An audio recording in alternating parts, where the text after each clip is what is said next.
Et salut à tous, c'est Mister Cyclisme et bienvenue dans cette nouvelle vidéo. Aujourd'hui, on se retrouve pour une preview du Paris-Nice 2016. Alors, je vous explique assez rapidement ce que c'est. En gros, je vais vous présenter le parcours de ce Paris-Nice, ce qu'est le Paris-Nice, les principaux coureurs engagés sur le Paris-Nice et un petit pronostic de ma part. Alors oui, le Paris-Nice est une course cycliste française, elle est en World Tour.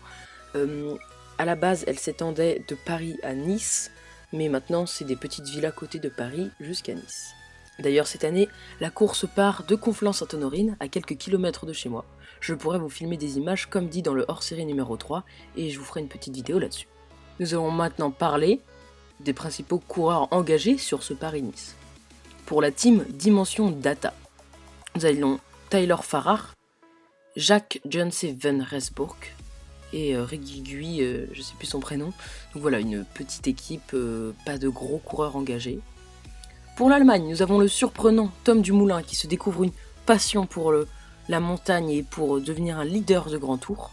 En Australie, nous retrouverons bien sûr l'équipe Orica Green Edge avec Michael Albazini, Michael Matthews et Adam Yates.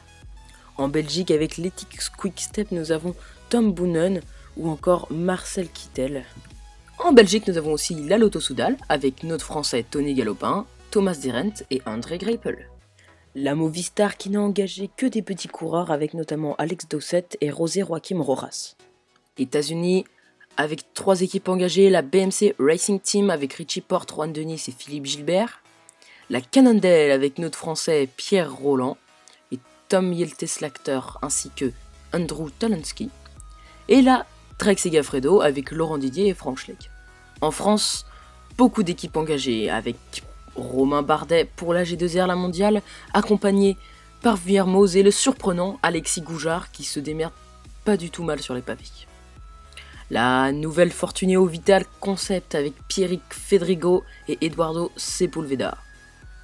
La Cofidis Solution Crédit avec le jeune sprinter Nasser Boigny, un jeune, il a quand même 25 ans, et Julien Simon, le puncher.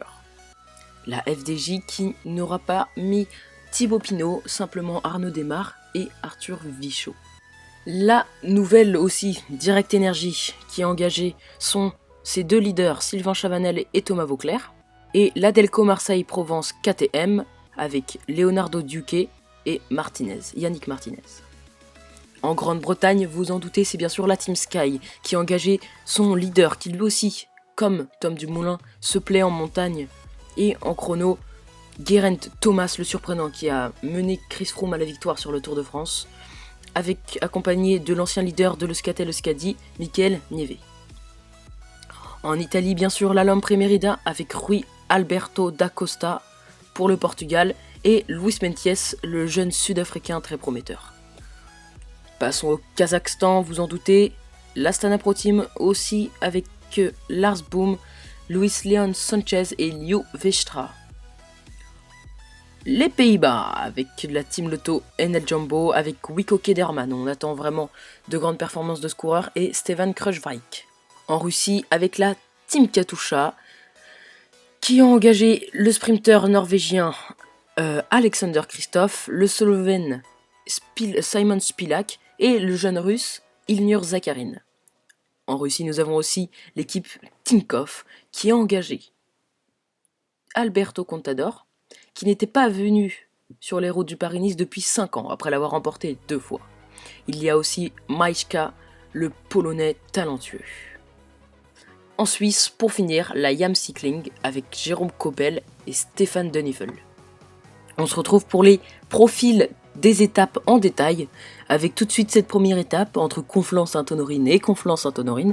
Je vous filmerai les images de ce prologue. Donc oui, un petit prologue de 6,1 km. Un petit prologue, non, c'est le maximum, je crois qu'après 6 km ce n'est plus un prologue. En tout cas, tout plat, rien à dire sur cette étape. Et la deuxième étape entre Condé-sur-Vesgre et Vendôme. Donc une étape assez intéressante, hein, comme vous le voyez avec ce petit col de 3ème catégorie au 194e kilomètre, 4 km avant l'arrivée. Je pense qu'on a moyen de faire quelque chose, qu'il y a moyen qu'un bon puncher baroudeur fasse quelque chose. Je vois bien Thomas Vauclair s'imposer sur cette étape. Et la deuxième étape entre c'est ça, attendez, entre Contre et Commentruy, une étape de 213 km, assez plate, relativement plate, vous voyez, je pense que ça se finira sur un sprint. La troisième étape qui, elle, beaucoup plus intéressante, une vraie petite étape de vallon, on escaladera, ouais si ça se dit, on grimpera notamment le col du Fût d'Evenas, et on finira sur le mont Brouilly, qui culmine à 480 mètres, donc ce sera une petite côte pour puncher, pourquoi pas voir Philippe Gilbert s'imposer là-haut. Étape 4, on retourne sur du sprint, c'est tout plat. On est sur une étape de 195 km entre Juliénas et Romans-sur-Isère. Étape 5, on passe un peu aux choses sérieuses avec le col première catégorie du Chalet-Reynard, une 9,5 km d'ascension à 9,3%, c'est assez pentu, et un enchaînement de col de deuxième catégorie à 20 km de l'arrivée, donc oui, pourquoi pas voir les hommes forts s'imposer. Étape 6 qui s'élancera de Nice, et oui, on y est déjà, et qui se terminera à la Madone du Tel, qui est un col première catégorie, une superbe étape, la Madone du Tel qui est une magnifique montée, 15 km 3 à 5,6%, ce n'est pas très pentu mais ça laissera les hommes forts, pourquoi pas voir un Romain Bardet s'imposer là-dessus, un TJ Van Garderen, non il ne participe pas, c'est des montées que des coureurs comme ça affectionnent particulièrement. Je sais que Alberto Contador préfère quand c'est un petit peu plus abrupt, il a une bonne giclette Alberto, donc ouais, c'est une étape très intéressante. Étape 7 et ultime étape, qui est une étape entre Nice et Nice de 134 km, une étape très courte mais très intense, puisqu'à 126 km, donc à une vingtaine de kilomètres de l'arrivée, nous avons le col d'Aise, qui est un col très révélateur et très compliqué, 7,7 km à 5,7%, c'est encore une fois un col pour des coureurs comme Romain Bardet, et donc pourquoi pas voir l'homme fort sortir là et gagner le Paris-Nice. Et les amis, en ce qui concerne mon pronostic, et ben comme prévu, comme prévoient les experts, je pense à un duel Porte-Contador, mais je vois aussi bien Romain Bardet comme concurrent à à ce podium. Sur le site du Tour de France, il cite Jérôme Coppel, j'ai un peu du mal à voir ce qu'il va faire. En tout cas, ouais, je pense que ce sera Alberto Contador, et j'espère, parce que j'adore ce coureur, donc pourquoi pas voir Alberto s'imposer. Voilà les amis, c'est un peu tout pour cette review du Paris-Nice. Cette preview, vous allez avoir une review entière sur ce Paris-Nice et des images de la première étape du Paris-Nice. J'espère vraiment que cela vous a plu, j'ai adoré tourner cette vidéo. Si vous avez des questions sur cette course, n'hésitez pas à me les mettre dans les commentaires, je me ferai un plaisir d'y répondre. Si vous voyez que je me suis trompé, n'hésitez pas aussi à me reprendre dans les commentaires, je ferai une petite annotation.